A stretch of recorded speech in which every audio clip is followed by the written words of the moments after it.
Are we rolling? Here we go. I know there's a power and a presence in, through, and as all people, all places, all events, all things, all of time and space, all of life. And I know that whatever this power and presence is, it is absolute, it is infinite, it is beyond any concept of time and space. And I know that it being all, in all, as all, is all. So there is only one. And out of that oneness, all of creation takes place. The infinite, the absolute, is individualized as itself, in form, as creation. And so I know that what I am is an individualized expression of spirit. I am that point of the divine, focused in time and space as me. And as that point of spirit, I speak my word as the word of God, calling forth all of the power of creation. And I know for and about everyone in this class that we are clear, we are powerful, we are healthy, happy, and whole in every way. I know that we consciously direct our thought, and in so doing direct the law of mind to manifest heaven on earth. I know that we are blessed by being a part of this teaching, this center, this class, and each other. And so with great, great gratitude for another chance to dig a little bit deeper, to learn a little bit more, to manifest a little bit better, with great gratitude for all that this class holds for us, I simply release this treatment into all that spirit is, because I know that spirit is in it all. And together we say, and so it is. Wonderful. Is my microphone too loud? No. It sounds loud to me. Okay. Maybe because last week I didn't have one, so it's good. So, treatment demonstrations from last week. You're treating for each other, you're treating for yourself. Breezy. I did twice as good as at the practitioner event that I've ever done at a show. Yay! Yay! And was your partner treating for you for that? Excellent, excellent. Who else? Now I know you have had demonstrations. Remember your homework last week was to notice the things that were happening and either take a physical note or a mental note so that you don't discount all of the good you've got. Amanda and then Pegatha. I was just making sure Louise wasn't here, which Oh. she's not. First we had been treating her for her knees, and I think she said something about that last week. So then, well, should we change it? Since, yeah, she wanted to be treated for this job, and she got the job. Yay, Louise got the job. Yay. Good, good. Pegatha. Well, this isn't exactly what Jack has been treating for me for, but I was working on a stained glass project for somebody that I was supposed to have due on Tuesday, and 5 o'clock in the morning I discovered it didn't fit into the frame that I had made it for, and I was like, okay, fine, I'm going to bed. So all that day I worked on that and treated on it and everything, and I said it fit before, it's got to fit again, and when I went home later it did fit. Yay. Because we expand and contract Exactly. the molecules of form with our thought. Excellent. Who else? Sandy. This isn't something he was treating me on, but what I've worked on myself is I sold my house, got my house under contract within a week, and I got what I expected to get from the sale. Yes. Where is your house? Swananoa. Oh, good. Now I live just a couple miles away. Oh, good. You moved closer. Yay. Yay. Who else? David, Mark. I've been living under a pretty good stream of good correct knowing and right action, and that was challenged by a letter that I received from the town planner about removing some endangered tree, some protected trees that obviously needed to be removed, but nonetheless I was reprimanded and asked to come and explain myself before the town planner, and then when very well and did not disrail that stream of right action that I'm living under right now. Yay, David. It's nice to go before the town planners and be told you're okay. Yes. You had already taken the trees down, right? It was pretty obvious they needed to come down even though they were protected. Yeah. Good.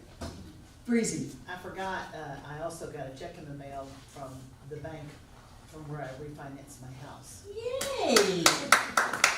In the flow, Agatha. And I forgot, I went to a bars access swap yesterday and didn't know it, but I did a bars run on this girl that had never had one before, and I got paid for it. Yay! In the flowing.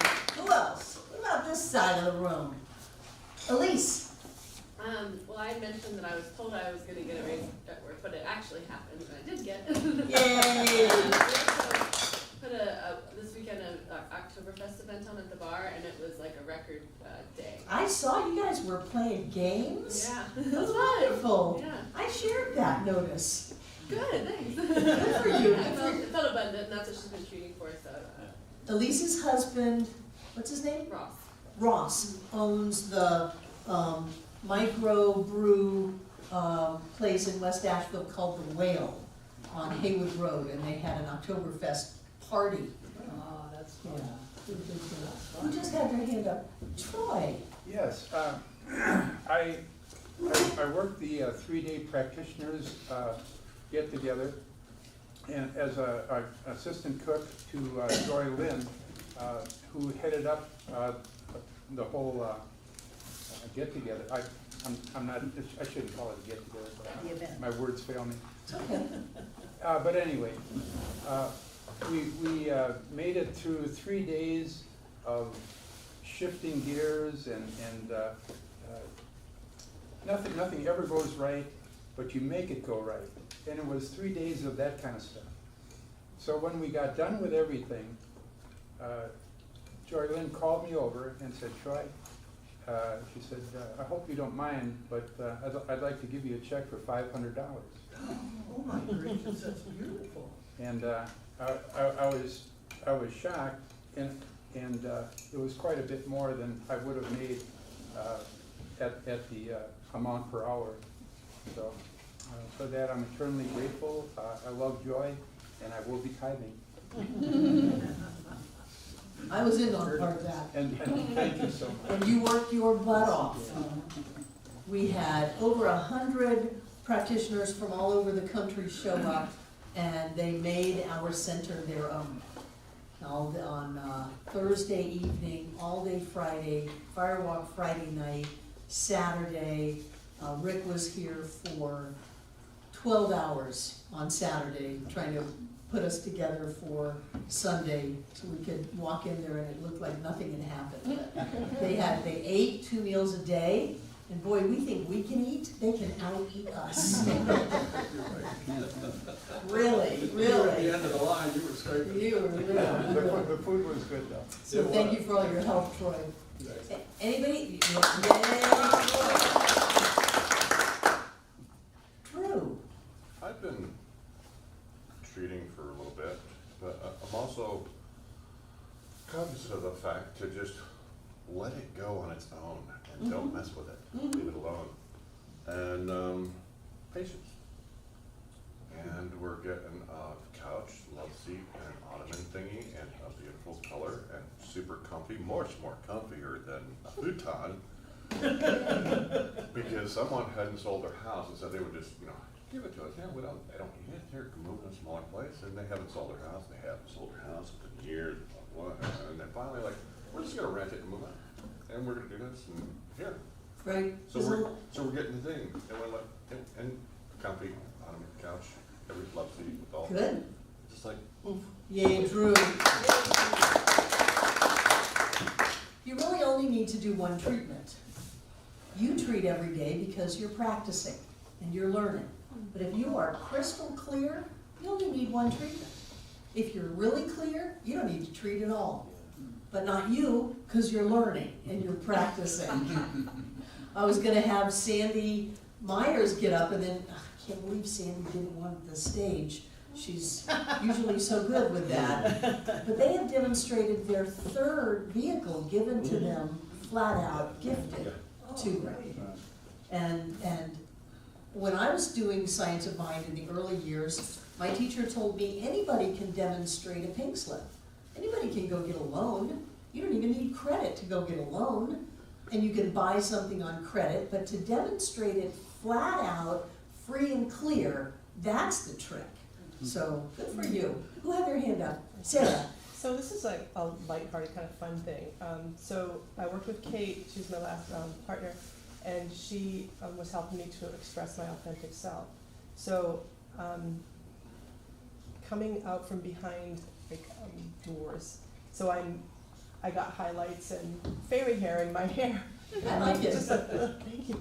So it's just a simple thing, but you know, for me it was like, I'm gonna do this. And Lightness is important. We don't have to always be treating for these big, heavy things. You know, what's the purpose of demonstrating a life that we enjoy is to be happy. So go ahead and be happy along the way. Have fairy hair. Anybody else?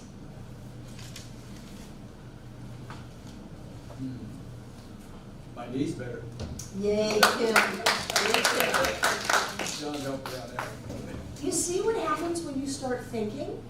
You start anchoring in all of these great things that have happened. In the beginning, when I say, okay, who's got a demonstration, no, we want to think about it. We want to remember it. We want to anchor it into our psyche, our consciousness, so that we are aware that we are creating amazing lives and that we can create experiences. Good for you. So, we are reading chapter 6, man's relationship with the spiritual universe. Am I out of the picture over there, am I not? Yep. This. And I love this chapter because it talks about why treatment works, it talks about who we are, and it talks about the real crux to the individual of these concepts of science of mind. And so we start off with this idea that what is true for the universe is true for us individually. And we go back to this basic premise. I'm on page 11 of your study guide. We go back to this basic premise of oneness, that there's only one thing going on. Doesn't matter what we call it, it doesn't matter how you look at it, there's only one. And if there is only one, then that oneness, remember Thomas Troward, the oneness must be manifest in its entirety at every point simultaneously. And so if there's only one, then there can't be God and me. There's only the one. And so what is true of the one must be true of me. That if the wave is in the ocean, then what is true of the ocean must be true of the wave. And you cannot separate the wave from the ocean. You cannot separate you from the presence of the divine. You are an individualized expression. Sometimes I like to look at it as like a point in time and space, a point of focus in time and space, but there's no separation between whatever you are and whatever God is or whatever spirit is. Whatever is true for the infinite must be true of the individual. Whatever is true in the absolute must be true of the relative. And now those of you who read the material, you're going to say, but wait a minute, Ernest, right up front goes into this idea that all of us is God, but we are not all of God, which doesn't hold any water. That was his pullback on being too out there and saying, well, we are all of God. But mathematically, in quantum physics, then whatever is true of the point must be true of the whole. So that statement, even though it was written by the great Ernest Holmes, is not true. It's not true. That was his little bit of hedging his bet showing up. Because if you've got all of you is God, but I am not all of God, then there's a point where I stop and that of God that I am not starts. And all of a sudden you don't have the oneness anymore. And I'll grant you it's a big leap, but it's an important one not to hedge on. Otherwise you go into, well, I can only do so much. I'm just a part of God. I'm just a little old me. Now, all of me is God, but I'm not all of God. Oh my God, I can't be that big. I'm only a part of God. And immediately we have self-imposed limitations, self-imposed restrictions, and we've taken this magnificent idea of oneness and we've cut it. And as soon as you cut the oneness, you have the two-ness. And as soon as you have the two-ness, literally, time and space will not hold together, and we are not here. So just understand that when you read this book, first of all, it was a long time ago. Secondly, someone other than Ernest edited it into this revised edition. And it doesn't necessarily need to be the God's honest truth for you. Take it in and chew it up and savor it and try it out and see how it works for you. So I wanted to bring that up right away in case there was some discussion on that. Do you have any comments or questions about that? Question. Jack? So why is it that we can't create planets and universes and so forth then? You do. I've been sleeping then. How do you know you haven't created universes and planets? You're focused in this reality, in time and space. Is that all of Jack? Absolutely not. You know, you may have other simultaneous lives going on. Did you ever read the Seth material? No. Oh, she had a cute little easy book called The Education of Oversoul 7. And it was the education of this oversoul and his 7 different lives that were going on in different times and different spaces. They were all on planet Earth. It was a cute little story that explained spiritual principle and reincarnation and all of that stuff, except it was all happening simultaneously. But the point is that just because we're focused in time and space, we don't know what's going on. People come to me all the time and say, you were in my dreams last night. You told me this. You gave me this important piece of information. And I'm going, well, I'm glad I was in your dreams because I wasn't sleeping. But I don't know what I'm doing other than in my conscious awareness. I don't know other things that are going on, but I wouldn't doubt a bit that you were creating infinite universes and experiences. Yes. Ophia and then Sarah. I think on that note that for me the concept that time isn't linear is a real kind of trying to wrap your mind around that kind of helps with those kind of understanding that it's actually all happening right now, but our brains have made constructs of plot lines for it to make sense for us, but in reality, like, it's not linear. So Right.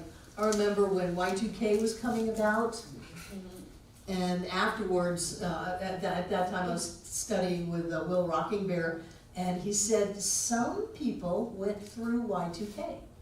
They went through the crash of the electric grid and governments falling apart and all of the hardship and the lack of things. That some people lived in an alternate universe where that happened. And I thought, wow, good for you, Barbara. You didn't do that. But when I start to think about these thoughts, it just boggles my mind. What are we doing? And what are the other planes of experience going on right now? Sarah? So then, could it be accurate to say that the authority, the power that the one wields is ours Yes. to wield as well? Yes, and that's what your whole reading was about tonight. About free will, about choice, about all of the amazing ability that we have to live our lives and create a life that is uniquely ours. But we do that because of oneness. We would have no creative ability at all if it wasn't for the one. There would be no universal subjectivity in which our individual subjective mind is immersed, that is the portal or the doorway to set spiritual law in motion and then manifest experiences. That couldn't happen if there was my mind, your mind, God's mind, if we were all chopped up into little separate people.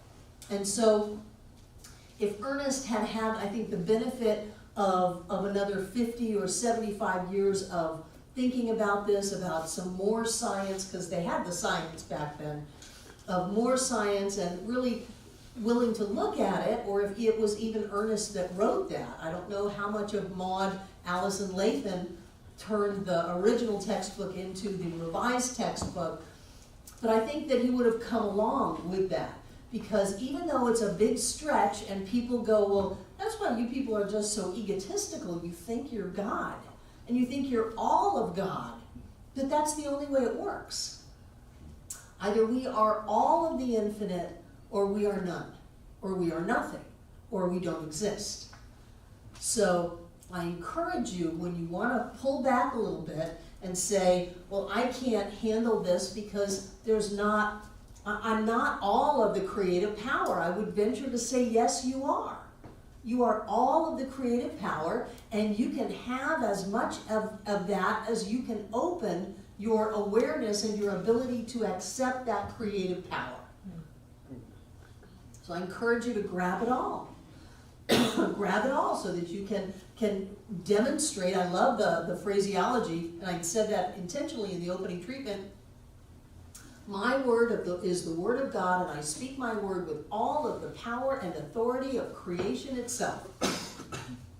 Now, I may not totally believe that, but I'm going to keep telling myself that, and I'm going to keep moving in that direction and opening up to that, because the choice, other than doing that, is to pull back and constrict and say, oh, well, you know, my team only has a little God, and their side of the team may have more God, so then they're going to win. You know, it's such a riot when the football team's been down. Oh, Lord, please let us win. Come on, people. But we can go there into segments of spirit. And the mystical aspect of this teaching is that there are no segments. That there's only that individualized expression, that point of the divine, in and as each and every one of us, and there's no doorway on it, there's no lock on it, there's no limit to it. We are a portal, and what we're a portal to is all that there is. And you can feel that when you do your meditations, when you are lifted out of yourself. You can feel that greater something that you know you're a part of, you're an opening to. Ernest said the veil is very thin. You know, you reach beyond that veil and you get a sense of something that's amazing. So I didn't want that one line to stop you. Drew.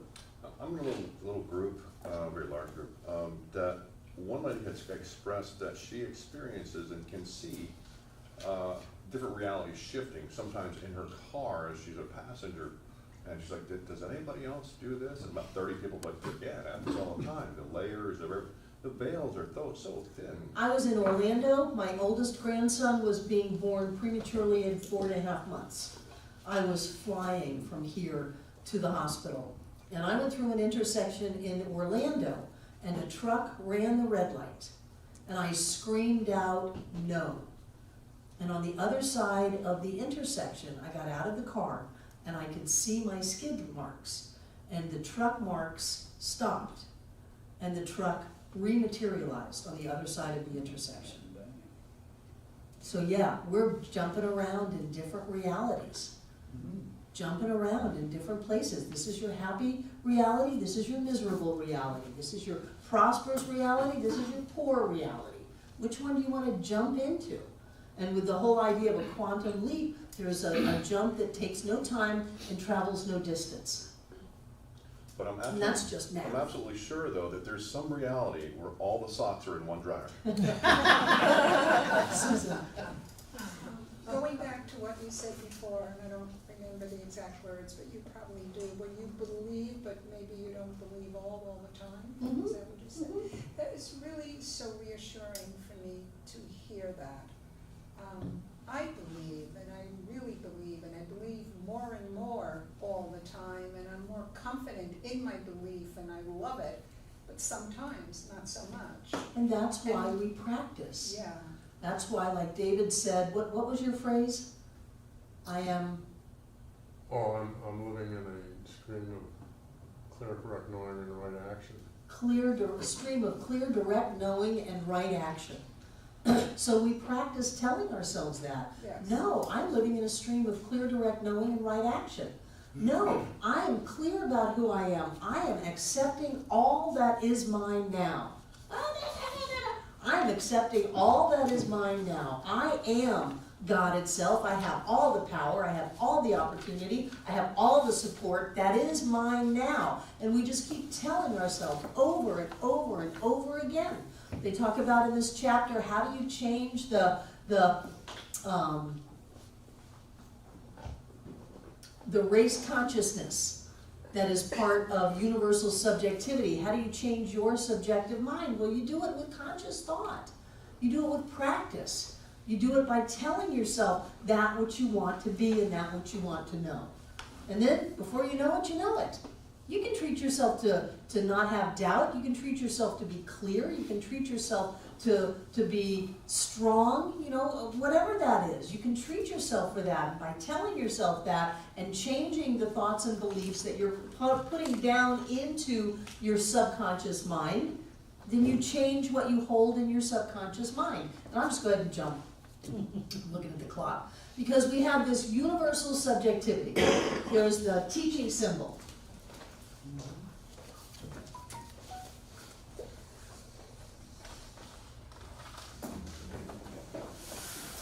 Let's do two of them.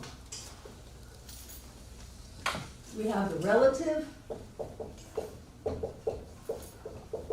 or better yet, the individual. Individual and the absolute. Oh, no. Let's do the universal.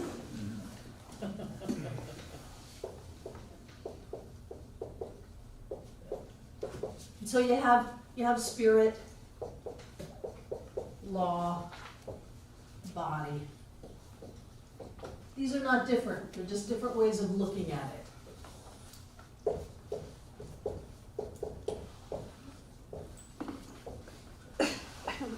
And in the middle, you have subjective.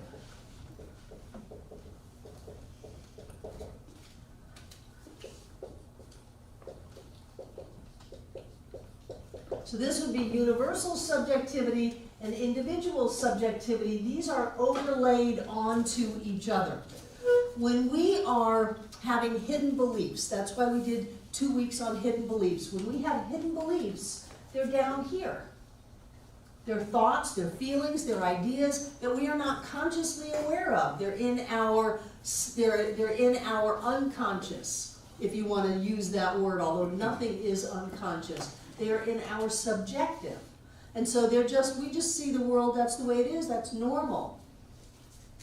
And in here, you've got all of the individual subjectivity in universal subjectivity. It's like that's the doorway from the individual to the universal.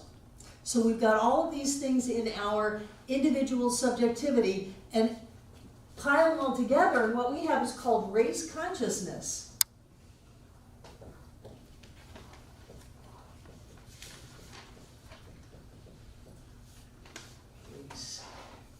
Race consciousness, which is all of the thoughts and the feelings and the experiences and the ideas of the entire human race, and you are affected by that. Conversely, you affect race consciousness. Have you noticed that when Christmas comes around, people get crazy? When a hurricane's coming, people get crazy. When an election is coming, people get crazy. When there is a famine predicted, people get crazy. When there is an outbreak of something, people get crazy. It's because we are all connected over here. It's not a good R. You need a better R. We're all overlaid on top of each other. All you have to do to see that in action is right before Christmas, go to the mall. No. Go to the mall, walk around, and then leave and check yourself out. Do you have different feelings than when you went in? Do you have different thoughts than when you went in? Like people are, whatever, dirty, rotten, racket, cratchits. Do you have feelings that maybe you're angry, maybe you're upset, maybe you're tense, you're anxious? Those were not yours. You picked those up flying around in the mall. And that's just a little tiny example of how we affect each other. So when the world is going crazy, if you start feeling that, it's really important for you to be clear. No, I am divinely guided. I'm in the flow. I'm clear about who I am. I'm a being of light and love. I don't care what people are doing around me. I know who I am. It's important for you to be clear about that because you can pick up these other things. That's how we treat for each other. Me, on the individual level, I know for and about Amanda. And I know it in my subjective. I know it. I get it. It's not just I'm trying to think it anymore. I'm trying to make it happen anymore. I know it deep within me. Well, where is that deep within me? It's in my subjective nature. I have subjectified my knowing of joy for Amanda. And so it's over here. See, I'm over here. Barbara. And I am knowing for Amanda. How in the world does it get over to Amanda? There's no time, no space. It can't travel through a distance to get to Amanda. It's through this universal subjectivity of which we are all immersed in this giant subjective mind. And our portal to that is our subjective mind. So I know something inside of myself and I really get it, and all of a sudden it's in Amanda. It's that knowing of truth for and about Amanda, and it has an impact on her. So in Amanda's circle, down here, that's Barbara's treatment.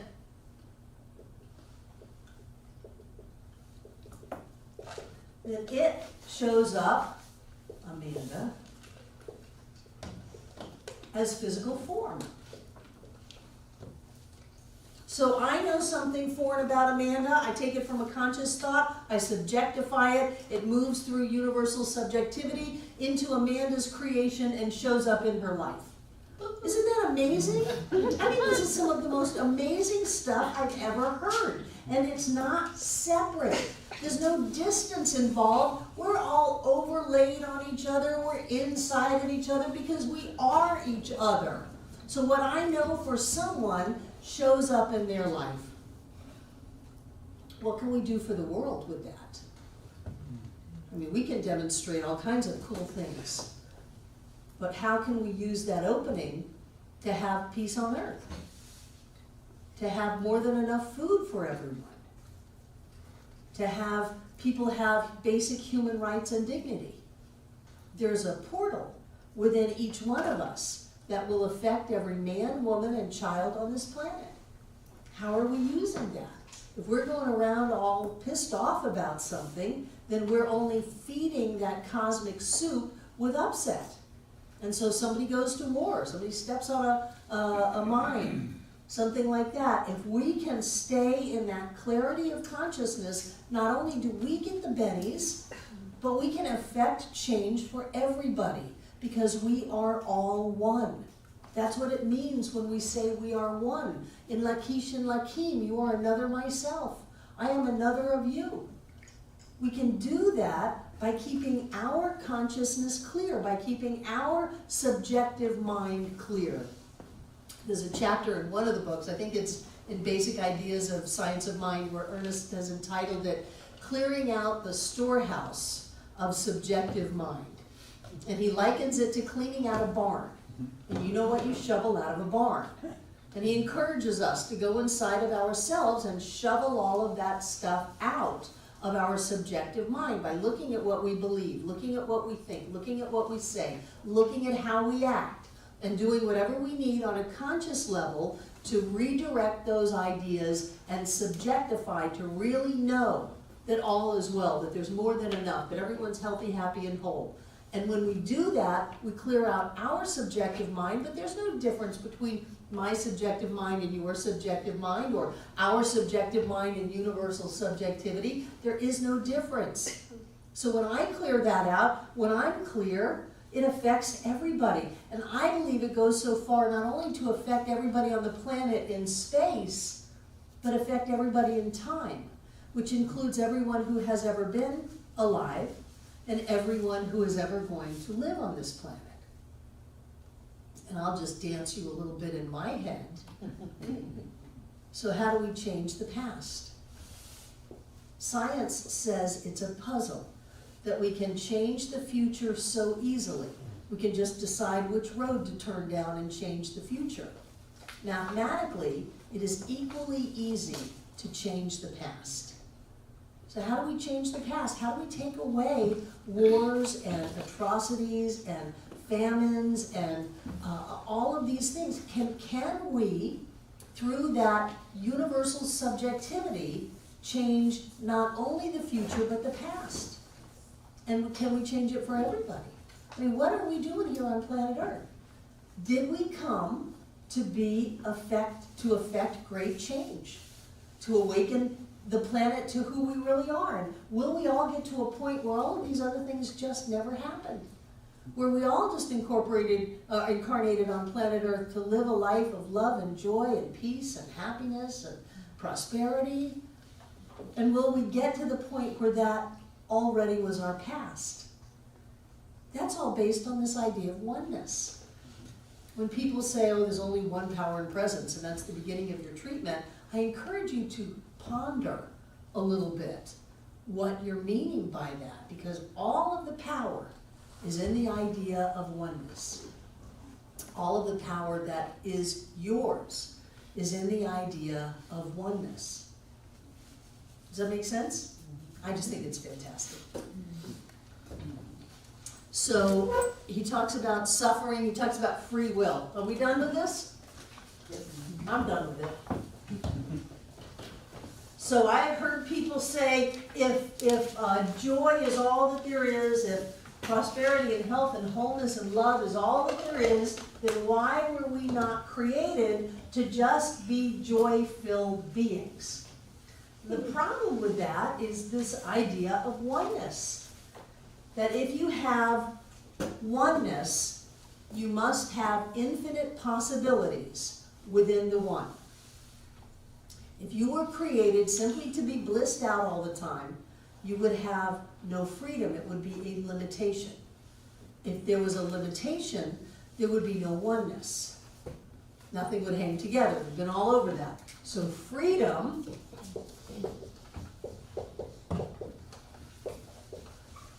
must be an integral part of who we are, of what we are. Because we're created out of infinite possibilities, that is what we are. We cannot be limited in any way, shape, or form. However, because we have free will, we can choose to focus on something that appears to create lack and limitation and struggle and suffering. But then we blame it on some outside deity and say somebody is making me struggle and suffer and feel miserable. When truly it was just our own freedom that allowed us to believe in struggle and suffering and lack and limitation, and then to create that. But you know, if we created it, we can uncreate it and create something else. If we are the ones who chose what to focus on, and now we're experiencing the effect of our cause, we can choose to focus on something else.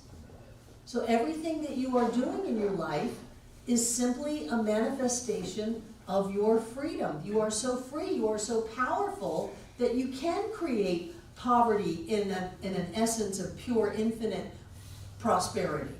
You can create feeling alone and unloved when there's only love. You are so powerful that you can do all of that stuff.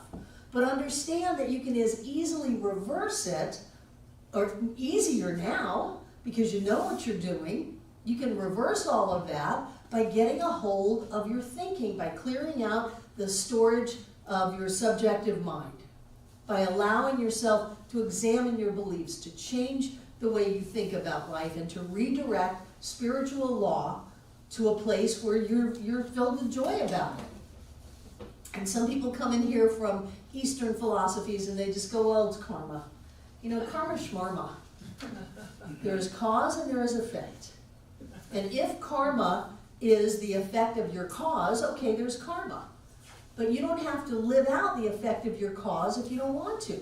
How do you change the effects? Change your thoughts. You change your cause. So if you've got something going on and you want to call it karma, I don't really care what you call it, I don't believe that, but you have an effect of your cause. If you want a different effect, you have a different cause. And when you create a different cause, you get a different effect. And you can do that with anything. You can do it anyhow, any way. Jane, Can you just invent a cause? please invent a cause. Invent a cause that you're happy. Yeah. There you go. Okay. Yeah, yeah. You're welcome. So then he goes on to evil and sin and heaven and hell. I love this stuff. There's a place in the textbook farther in that says sooner or later these beliefs, he's talking about current day religious beliefs, will be set aside and tossed on the scrap heap of ideas that used to be thought to be true. And I'm totally paraphrasing, but this idea that of sin, even though we know what the original meaning of the word sin was, you still have Bible thumpers in pulpits and on television telling people they're full of sin. Well, sin was just an archer's term. It simply meant to miss the mark, and that is the true translation of the word. And even when we hear it only meant to miss the mark. If I pull my bow back and I fire and miss it, I go, sin. I mean, it's not this black mark on my soul that's going to have me burn in hell forever. It's equivalent to, oops. That's all that it is. And so when we look at this idea of sin, oh, I've sinned. Oh, forgive me, Father, for I have sinned. What a crock. The whole thing. So when we look at that as, we're not being punished for our sins. We missed the mark. That's a cause. There is an effect to that. If we go around and we're a dirty, rotten rack-and-fratchet, we're going to get dirty, rotten, rack-and-fratch stuff back. We're going to get it back from people. We're going to get it back from experiences because we're focused on that. We're creating that. If we go around with hate in our hearts, we will create hate back. It'll either come at us or we will experience it. If we go around focusing on limitation or suffering or struggling, we're going to create that in our lives. We're not being punished for it. We experience the effect of our causes. If you want to use the word punish, we're being punished by it. But by what? By our own thoughts, our own focus, our own choices in life, our own way of seeing the world creates our own experience of lack and limitation, which then we call punishment. There is nobody outside of us who is hurting us. There's nothing outside of us, period. There's only that which we focus on. As big as we can expand our consciousness to embrace our good, that's how much good we will get. And so you want to practice expanding and expanding and expanding and expanding until you're stretched as wide as you can get to take all the good that there is, and still there's an infinite amount that you're not even touching. That's your job. So heaven and hell, we had 2 popes now say there is no hell. Pope John Paul and Pope Francis. They both said there is no hell. It was fascinating to me. John Paul was what, like 10 years ago? Yeah. That article was run in all of the major newspapers around the world except in the United States. There was not a mention of it. And social networking was not as prevalent there, or I think it would have gotten picked up. But I had to research a Canadian newspaper to find it. And I got up on Sunday and said, great news, everybody, there's no hell. Pope John Paul said it. But I was more fascinated with how in the world did they stop every newspaper in the States from printing it. Troy. Just curious, if there's no hell, what's his thoughts on purgatory? There can't be any purgatory. There's no I'm- heaven. I know, it's a joke. Okay.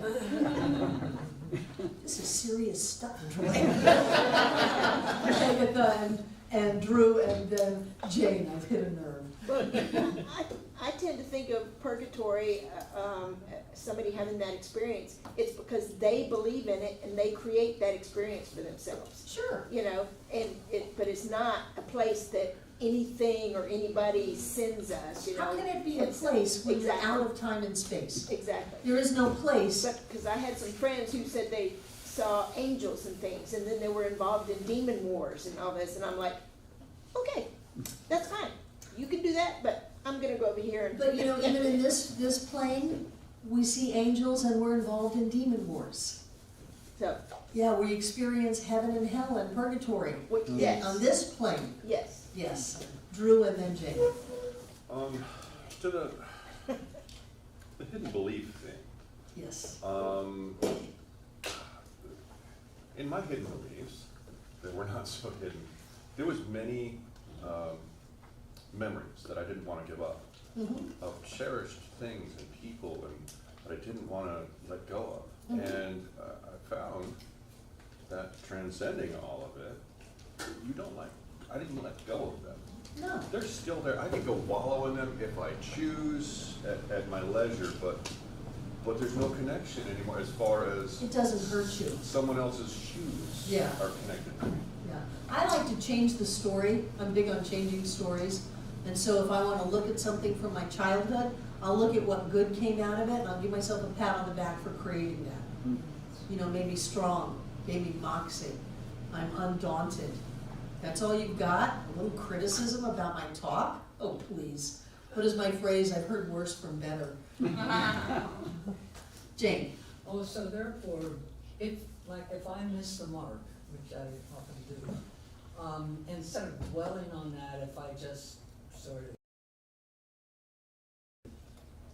of forgive or just forget it, it'll just go away? Yes. Focus on something happy. Uh-huh. And then you won't create the effect of the cause of missing the mark. You'll create the effect of the happiness. And the happiness comes from where? You. Ah, I see, so that's all. So if I make a mistake, then if I'm real thrilled, that's okay. Of course it is. There's a wonderful word called oops. It takes all the heat off. Oops. Marriage number 1. Oops. Marriage number 2. Oops. That's why there's erasers on pencils. Erasers on pencils. Good, good, good. There's no limitation on principle. There's only a limitation on how we use it, on whether or not we understand it, on what we're doing with it. We can literally have anything we want. I want peace on earth. I want people who walk through this planet as if it's the Garden of Eden because we've all created infinite amounts of good. That's what I want. I think that's why I'm here. I think that's why you're here too. You know, we should be here for a reason. We went through puberty. God, we went through adolescence. There should be some higher purpose to it all. Reward. So there's no limitation on you. I don't care what your story is. The only limitation is in you. And the only way it's in you is because you put it there. It's not inherently part of your nature. I think that's why when people do transition, there is such joy. There's such joy in the stepping over. By the way, those of you who love Mac McCracken, her mom stepped over this morning. Mac McCracken.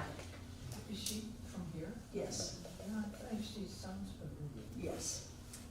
So if I'm going by your questions or comments, let me know. What can change the subjective state of our thought? Your conscious thought. Yes, yes, yes.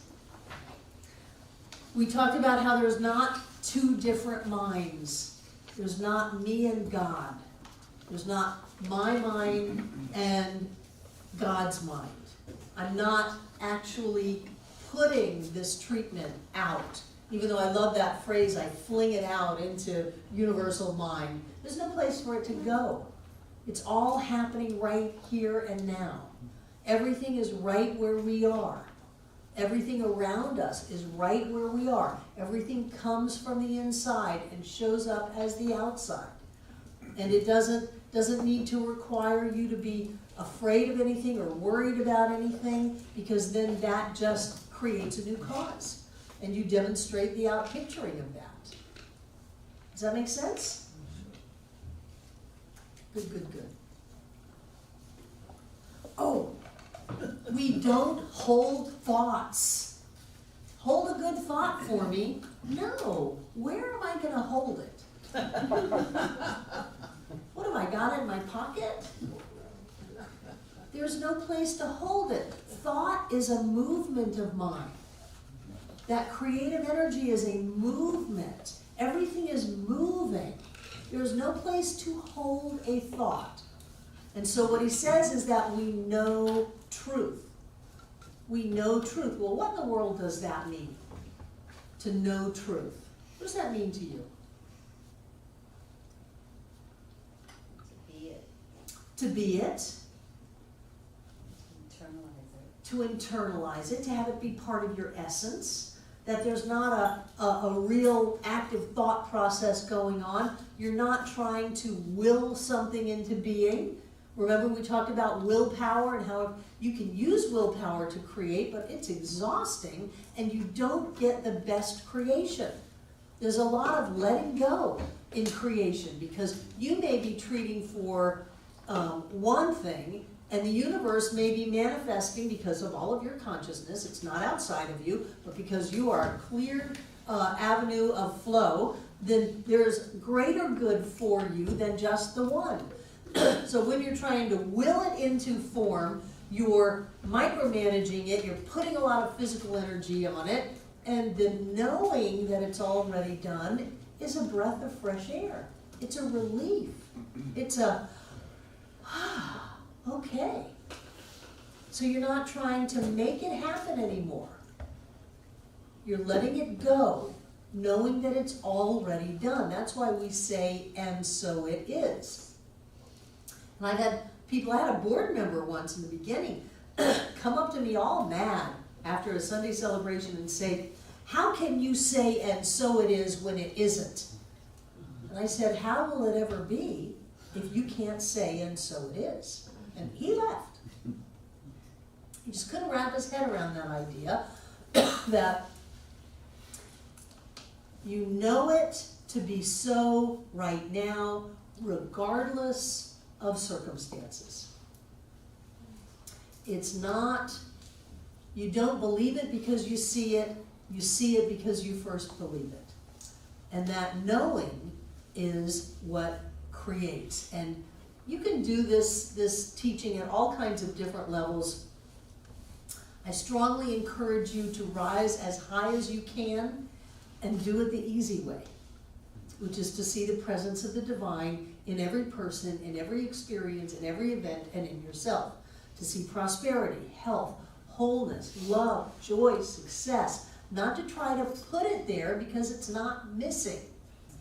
Whenever someone treats for someone that is experiencing an illness, they don't try to put health in the person. Stay still, let me pack some health in you. That's not the way it works. All they do is look beneath the experience of illness, which is made by free will, which we have to have since we have infinite possibilities in us, and they see that core of spirit showing up as us, which is perfect, whole, and complete.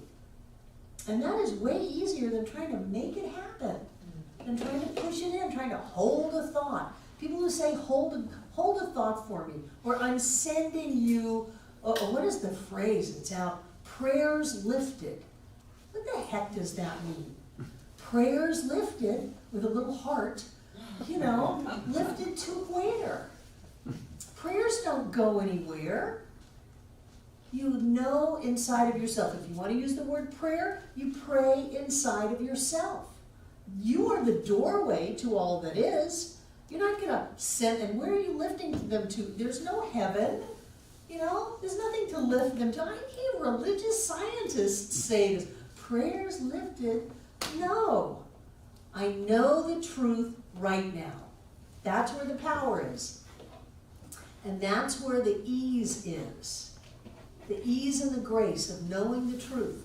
And you get there by vigilance, awareness, and practice of thought.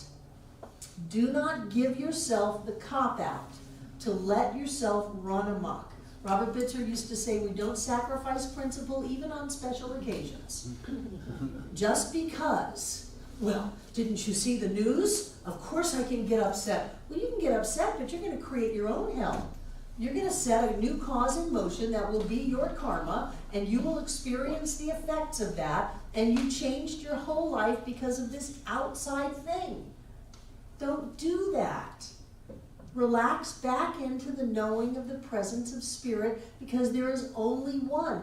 Everybody really is fine. Everybody is on their perfect and right path. Everybody is experimenting with the law of mind. They may not know it, but they are. Everybody has all the power. Everybody is God. And when we can see that, we go through that immersion of connection, of universal subjectivity, and our contribution to the cosmic soup lifts up instead of pushes down. You're not holding, you're not lifting, you're not sending. I'm going to send you some love. Sometimes I say that, and I know that it's not right, but it just seems to fit the moment. I did that with Mac this morning. Found out her mom passed, and I said, I'm sending you some love. She said, thank you. But really what it was is, I'm knowing all is well in you. And she said, I felt that, thank you. So, you don't send anything.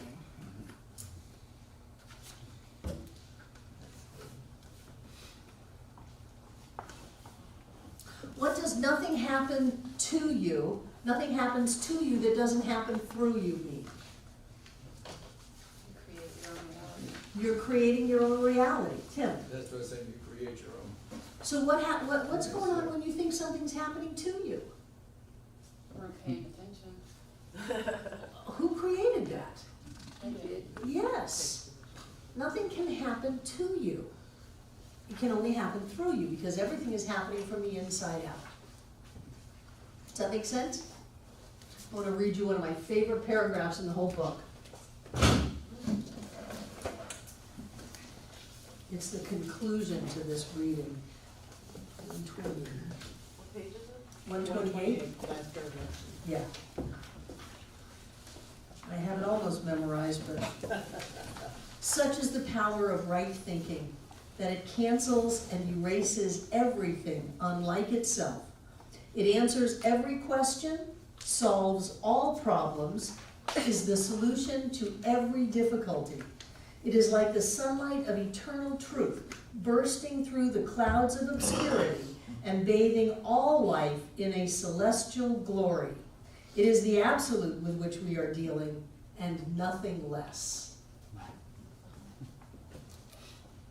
Let's take a break, get your treatment partners, and if we get back early, I'm going to point out a couple of things in the readings, that at least one thing that's a different translation than the original text.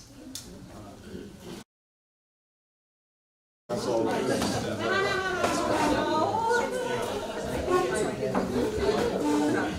back.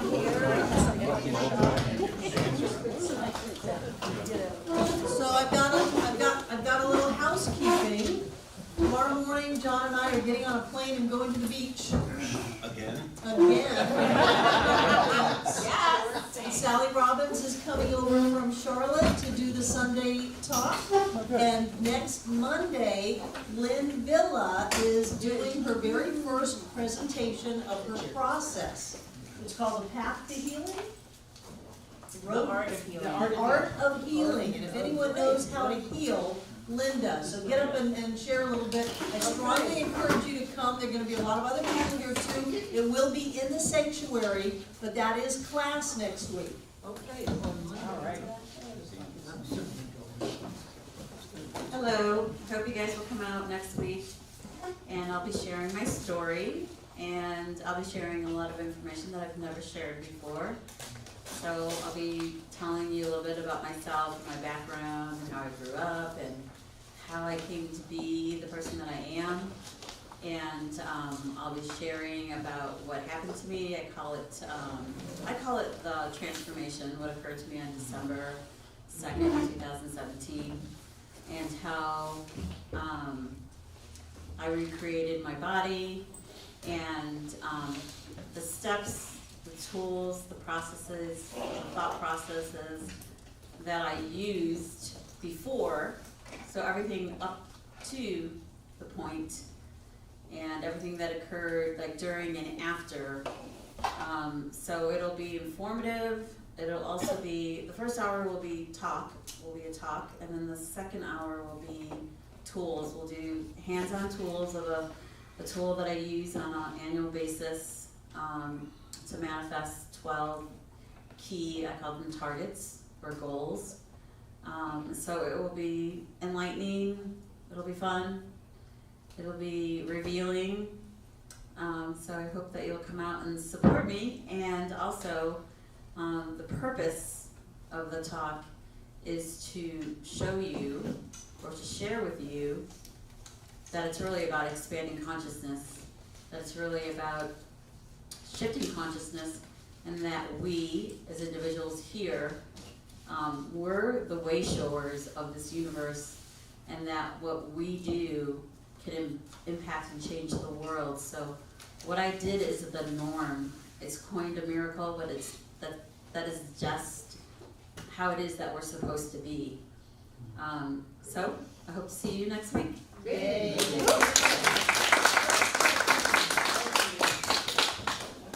Since we have a few minutes, I wanted to go over just some things that are interesting to me in the reading. If you were here yesterday, you heard me quote the original 1926 Science of Mind textbook, lesson number 2, introduction, first paragraph.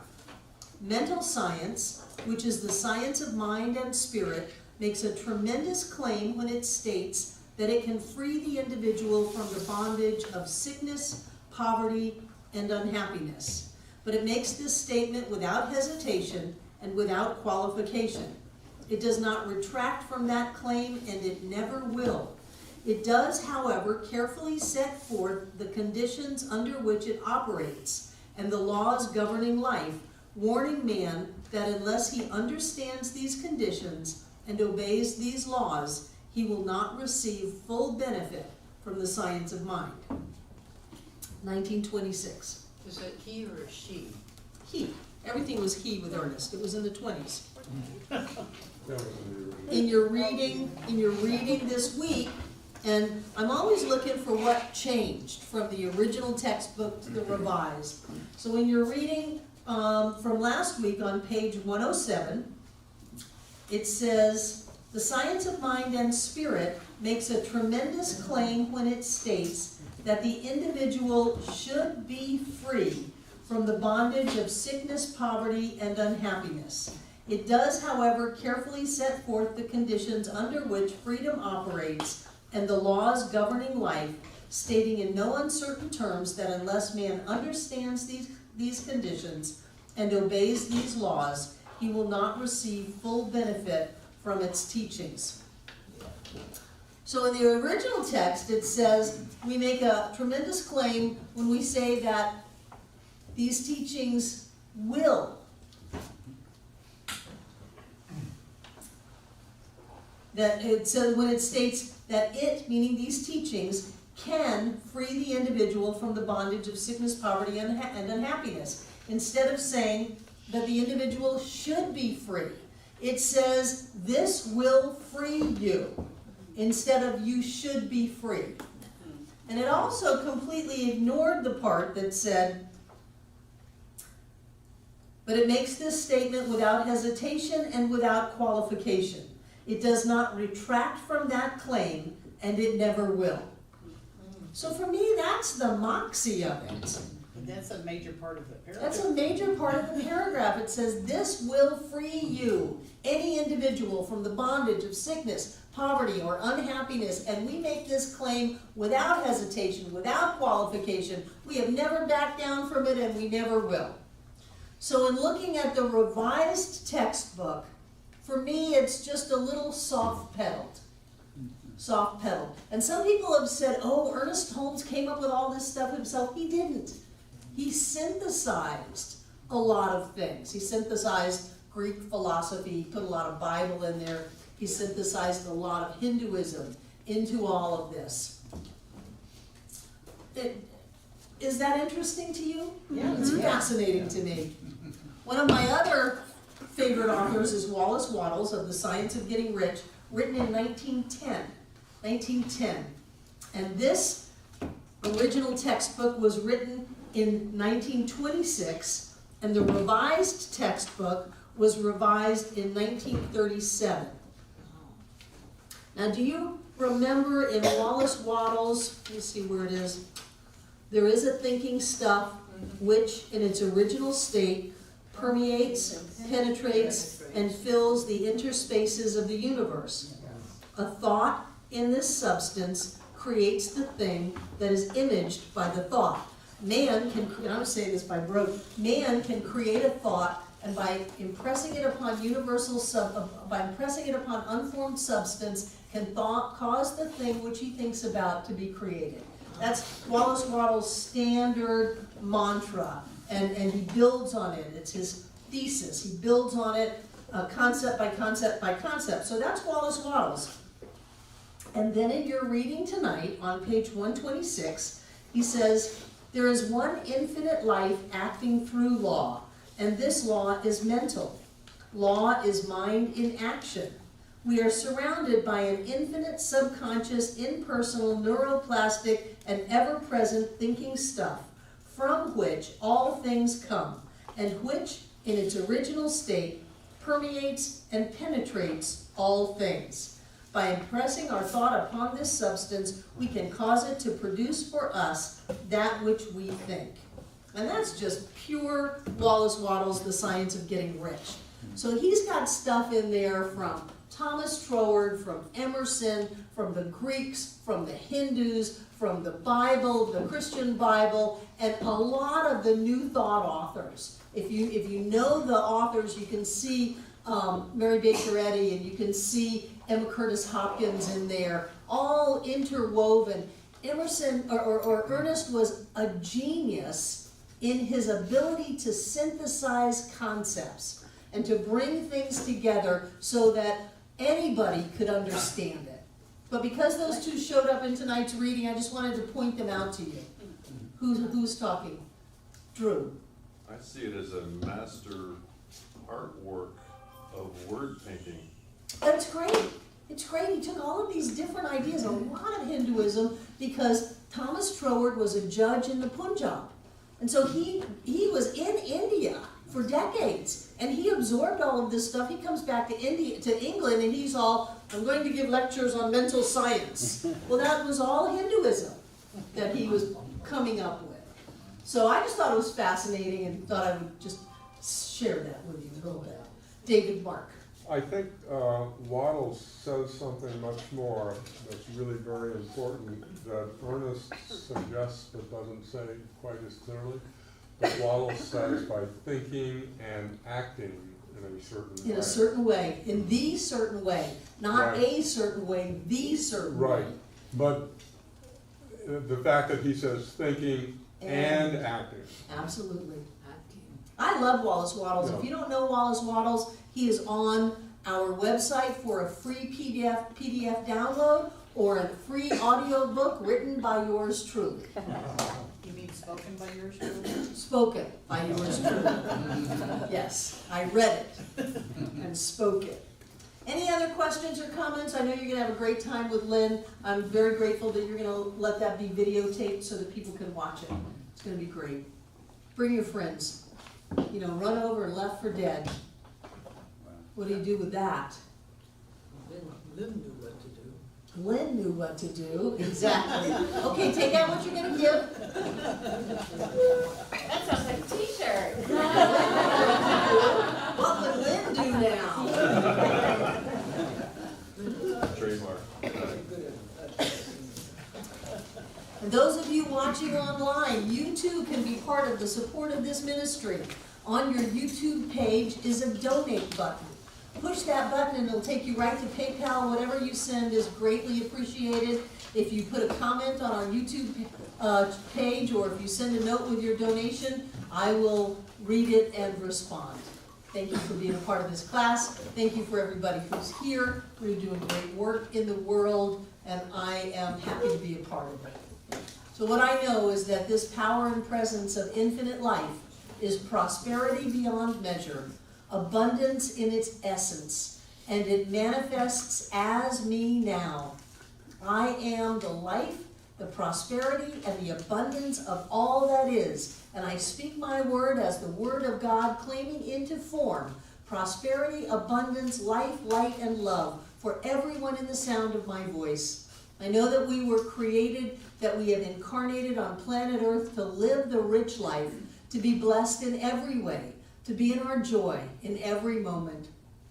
And so I accept that for each one of us with great gratitude and thanksgiving for this life we get to live on planet Earth, knowing that we always have more than enough to do whatever it is that is ours to do, and we are deeply blessed. And in that gratitude, I simply release this knowing of truth into all that is, into the mind of God, the heart of God, and the body of God, because I know that it is all God, and so it is. So it is.